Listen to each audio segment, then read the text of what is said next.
Commerce hurricanes. दोस्तों आज हम जो चैप्टर स्टार्ट करने जा रहे हैं उसका नाम है जर्नल, जिसमें हम सीखेंगे कि जर्नल एंट्रीज कैसे बनाई जाती हैं। आपको एक बात बता दूं कि आपका जो अकाउंट्स है वो टोटली जर्नल एंट्रीज पर बेस्ड है। अगर आपकी जर्नल एंट्रीज करेक्ट बनी है तो आगे सारे अकाउंट्स आपके करेक्ट होते जाएंगे। आप चाहे 11th क्लास में है, 12th में है, चाहे कॉलेज में पढ़ रहे हैं, हर जगह जर्नल एंट्रीज की जरूरत होती है। अगर आप अकाउंट्स के स्टूडेंट हैं तो ये तो आपको पता ही होना चाहिए। तो आज की वीडियो में हम पहले इसका इंट्रो पढ़ेंगे, बेसिक्स पढ़ेंगे, इसके गोल्डन रूल्स पढ़ेंगे जिस पर ये बेस्ड है। फिर कुछ एग्जाम्पल्स की भी हम एग्जाम्पल्स को भी हम सॉल्व करेंगे। तो चलिए वीडियो स्टार्ट करते हैं।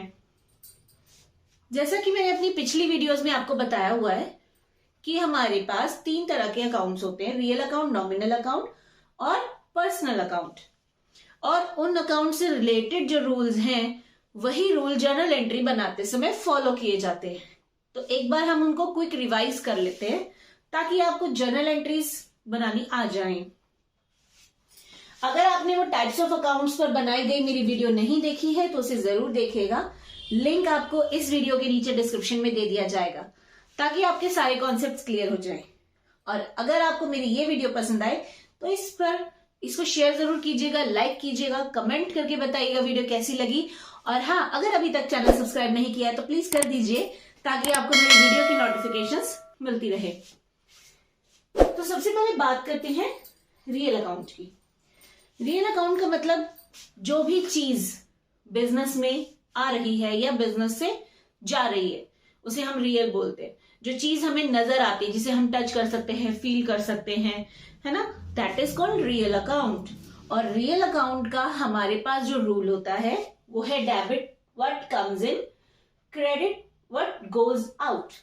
डेबिट क्या बोला मैंने? डेबिट, इसको हम शॉर्ट फॉर्म में डीआर लिखते हैं। और मैंने आपसे कहा क्रेडिट, इसको हम शॉर्ट फॉर्म में सीआर लिखते हैं। ठीक है, ये हमारे अकाउंट्स को, जर्नल एंट्रीज को बनाने का एक तरीका है। डेबिट व्हाट कम्स इन का मतलब कि जो भी चीज बिजनेस में आ रही है उसका नाम हमें डेबिट साइड पर लिखना है, और जो भी चीज बिजनेस से जा रही है उसका नाम हमें क्रेडिट साइड पर लिखना है। जर्नल एंट्रीज बनाने में हमारे पास 2 साइड्स होती हैं जिसे हम डबल एंट्री सिस्टम कहते हैं।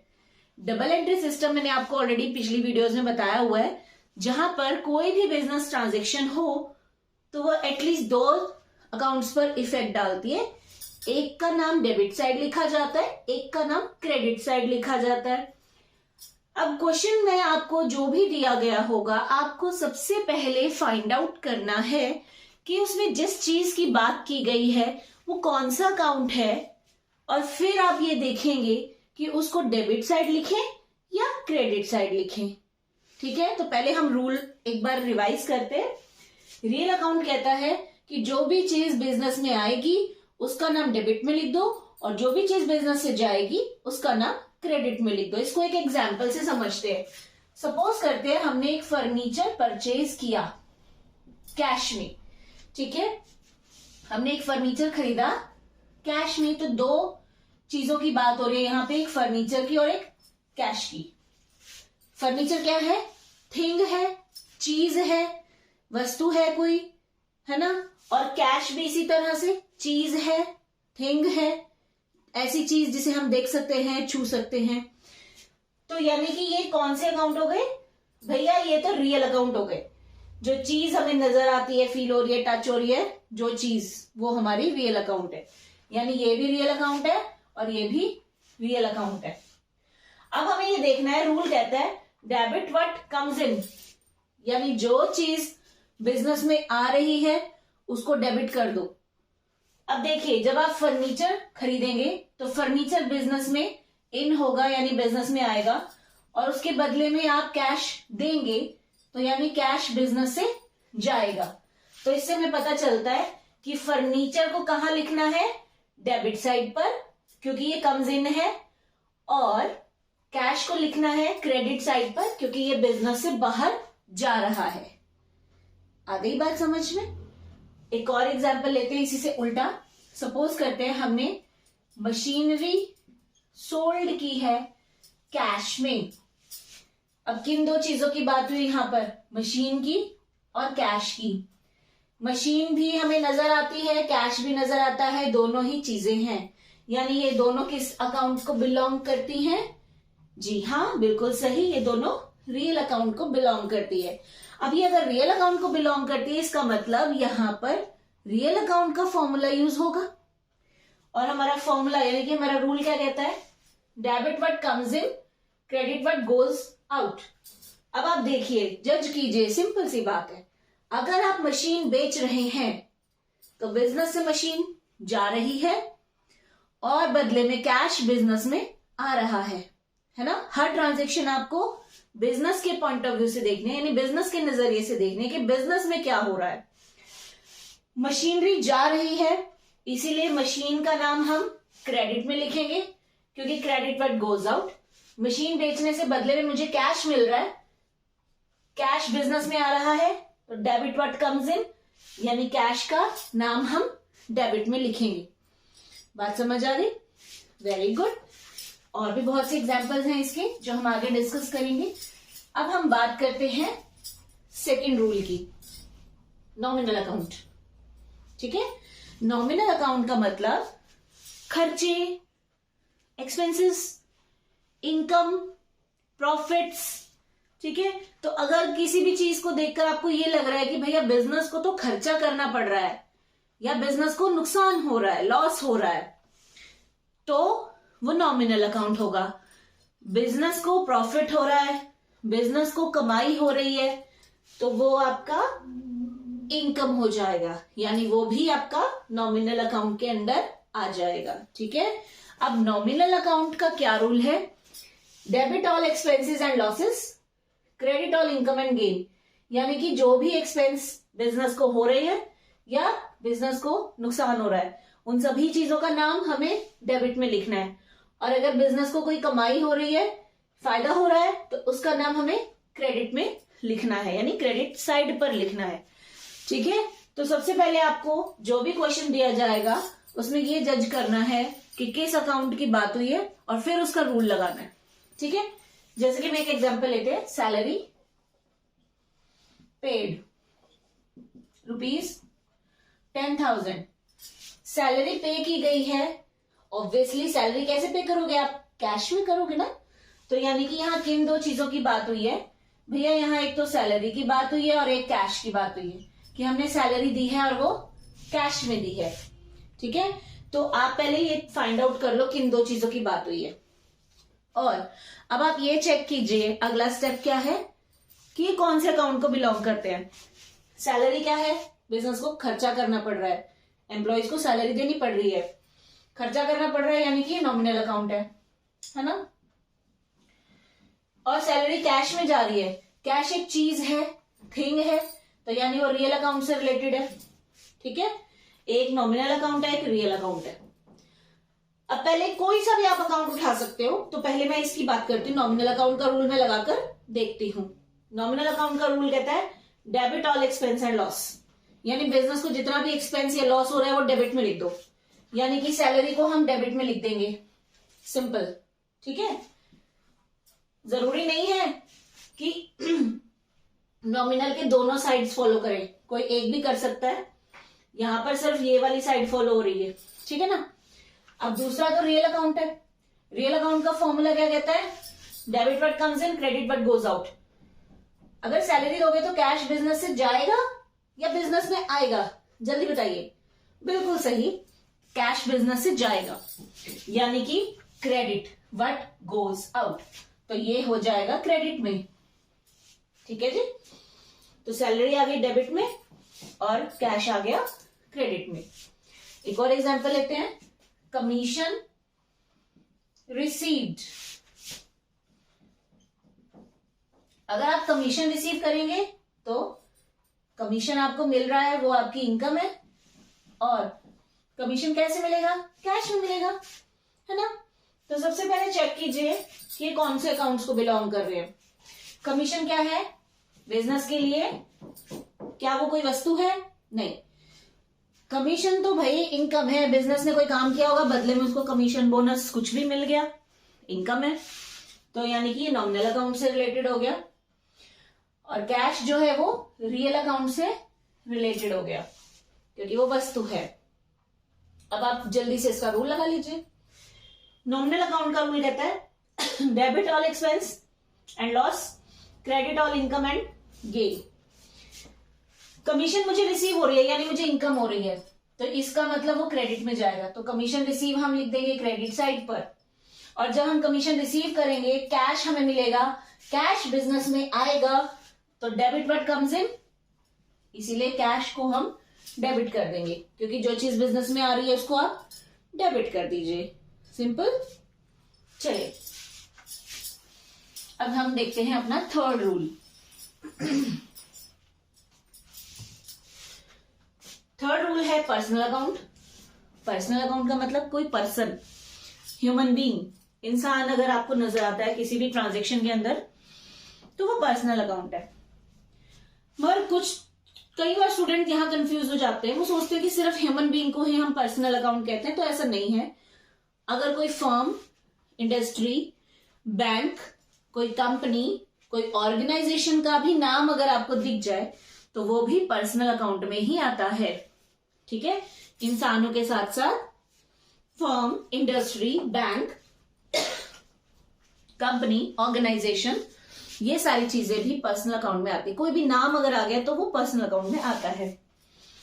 और इसका रूल कहता है debit the receiver, credit the giver. यानी कि जिस इंसान ने रिसीव किया है, कुछ भी रिसीव करे वो, चाहे वो कैश रिसीव कर रहा है, गुड्स रिसीव कर रहा है, कुछ भी, तो उसका नाम हमें डेबिट में लिखना है।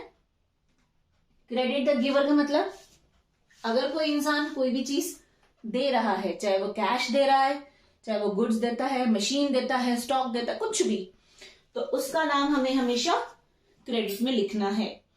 ठीक है, तो debit the receiver, credit the giver.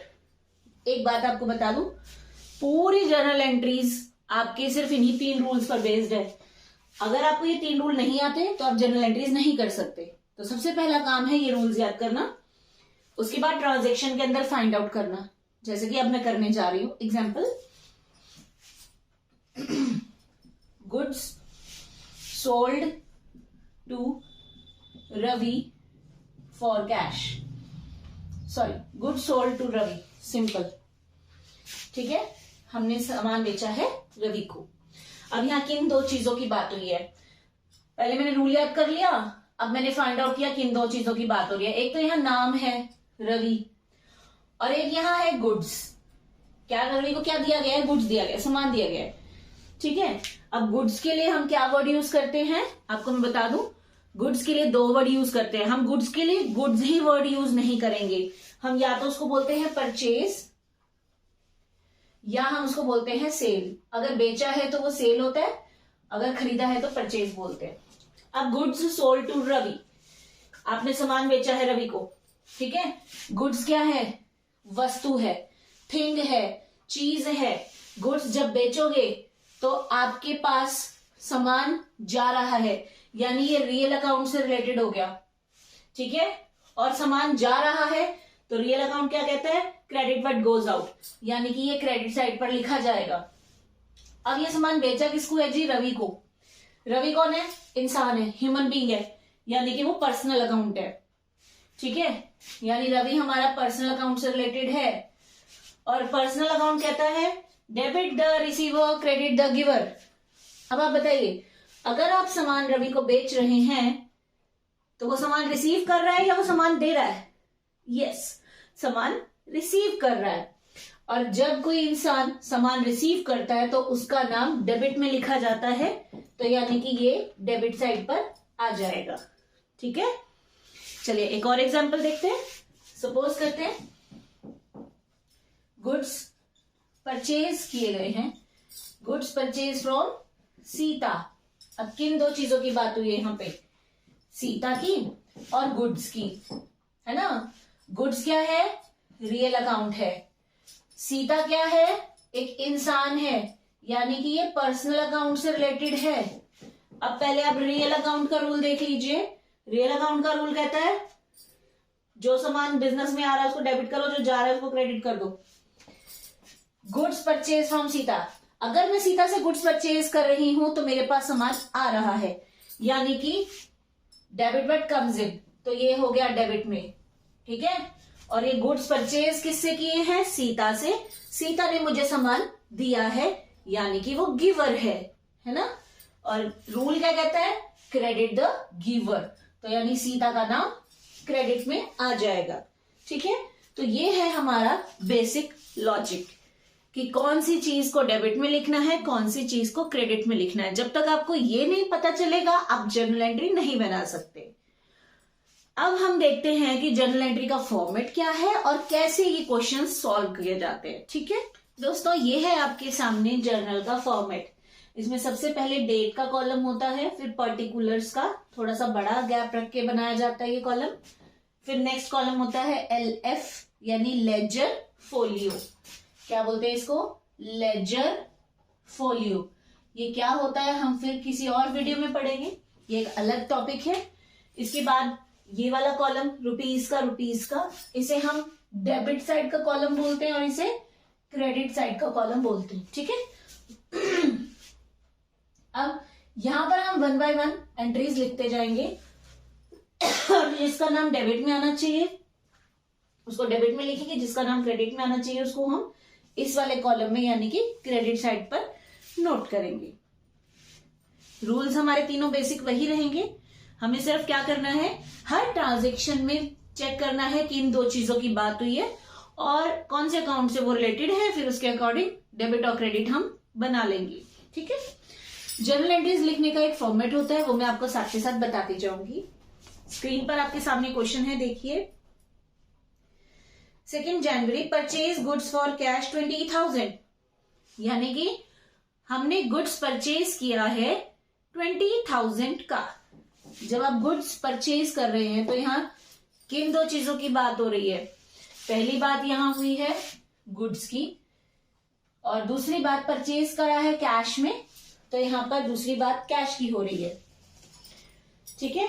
अब दोनों अकाउंट्स कौन से हैं? गुड्स यानी सामान, ये भी रियल अकाउंट है और कैश भी रियल अकाउंट है, यानी दोनों ही चीजें हैं।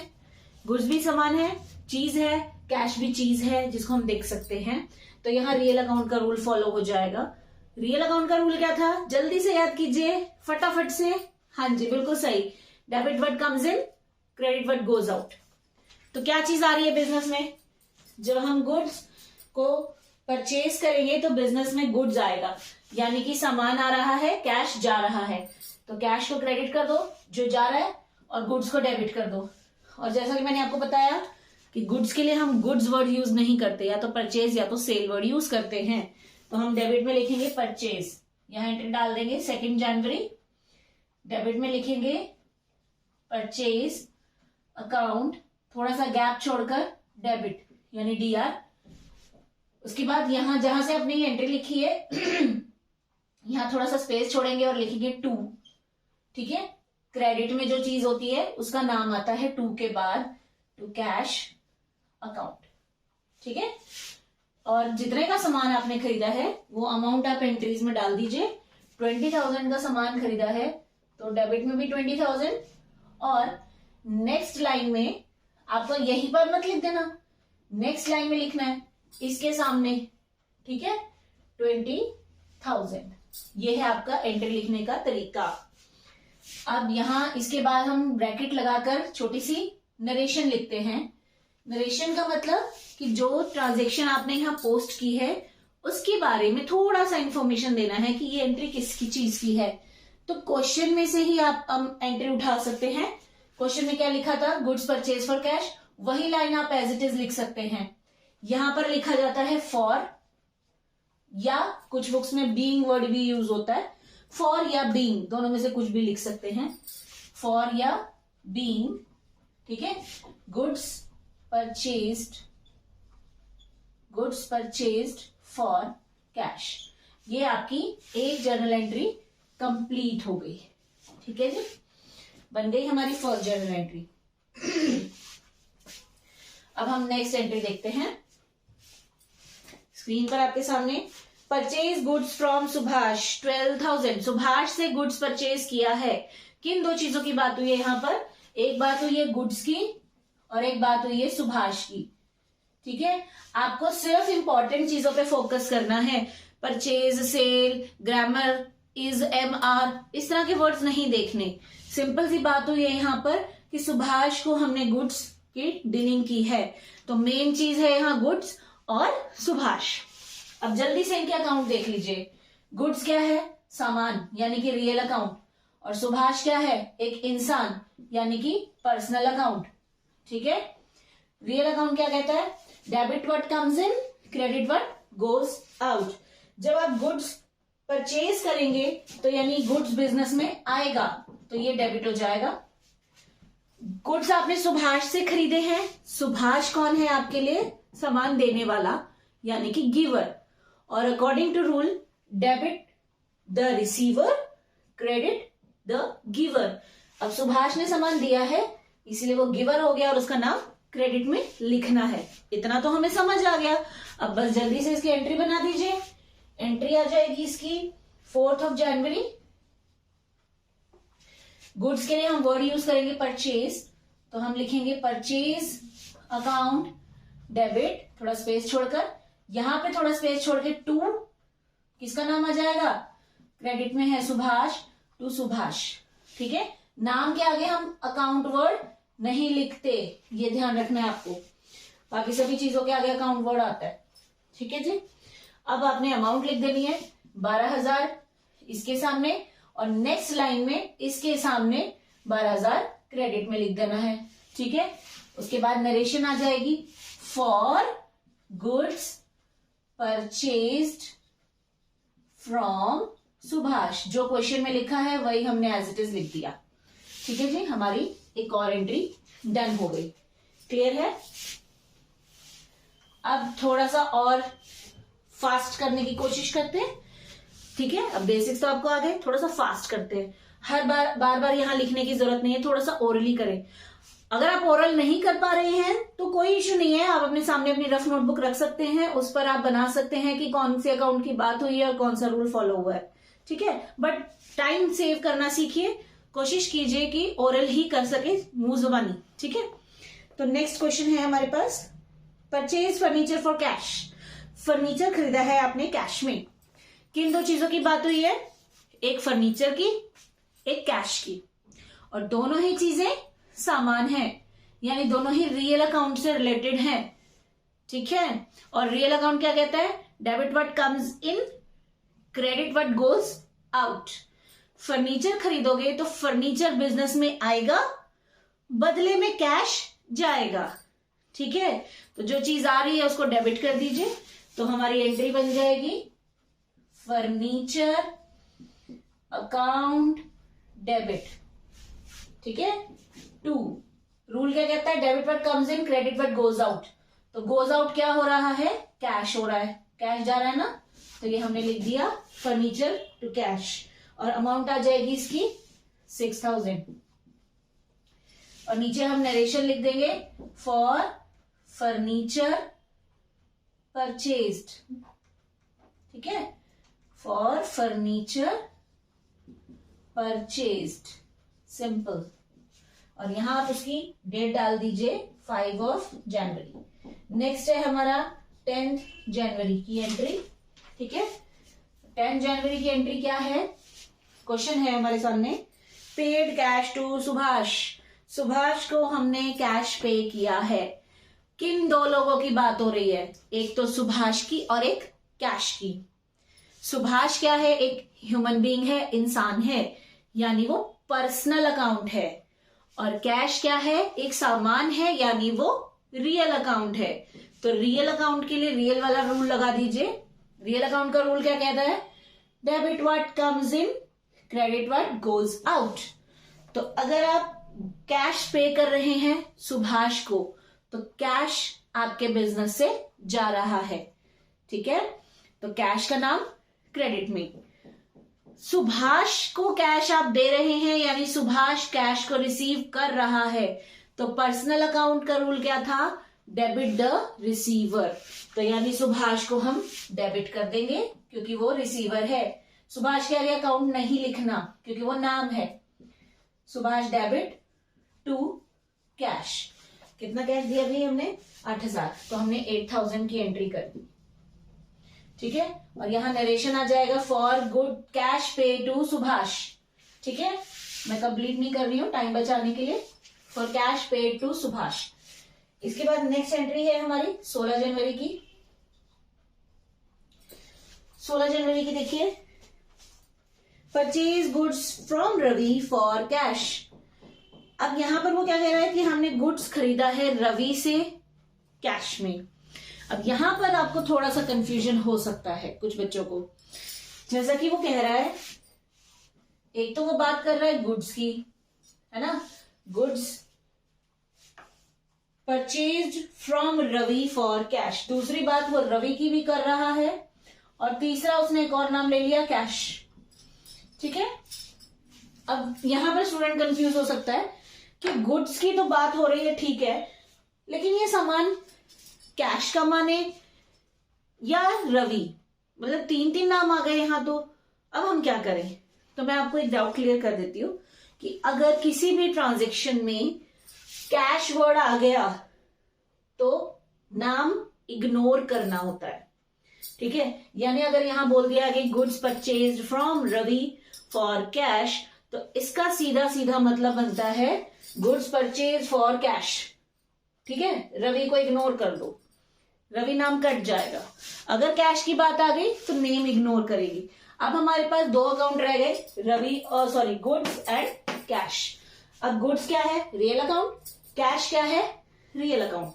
दोनों ही रियल अकाउंट है। रूल लगा दीजिए, डेबिट वर्ड कम्स इन, क्रेडिट वर्ड गोज आउट, ठीक है।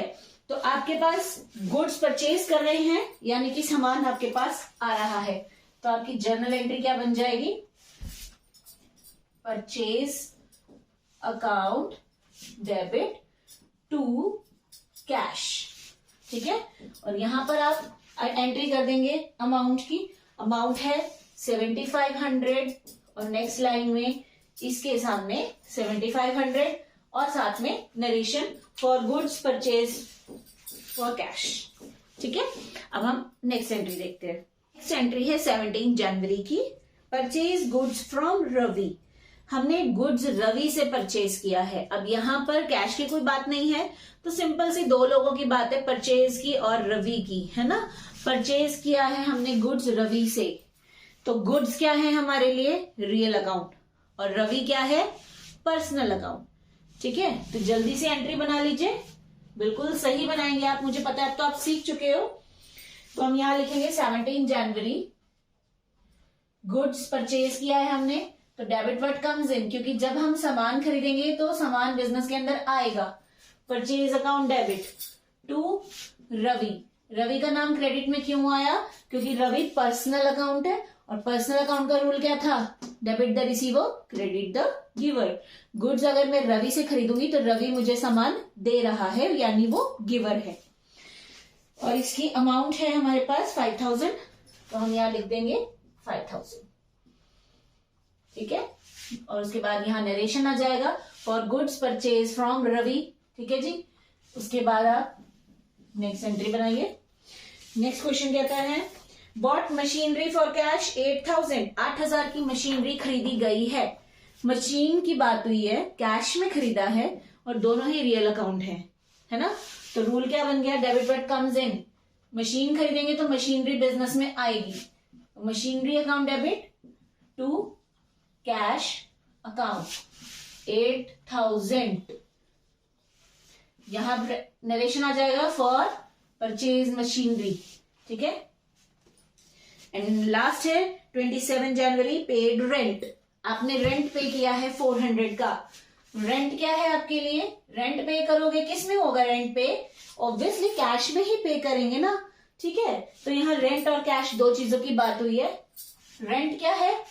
एक्सपेंस है, क्योंकि बिजनेस को खर्चा करना पड़ रहा है, किराया देना पड़ रहा है, ठीक है, यानी ये नॉमिनल अकाउंट है। और कैश क्या है? Real account. रूल लगा दीजिए बस जल्दी से।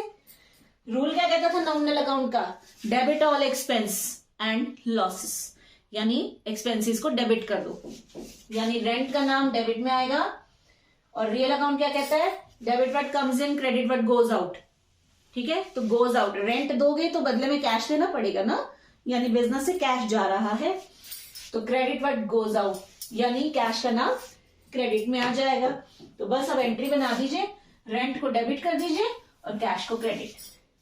तो ये एंट्री बन जाएगी, rent account debit to cash account, ठीक है। और अमाउंट थी इसकी 400, 27 जनवरी में। तो ये हो गया हमारा क्वेश्चन। नीचे नरेशन आ जाएगा फॉर रेंट पेड, ठीक है।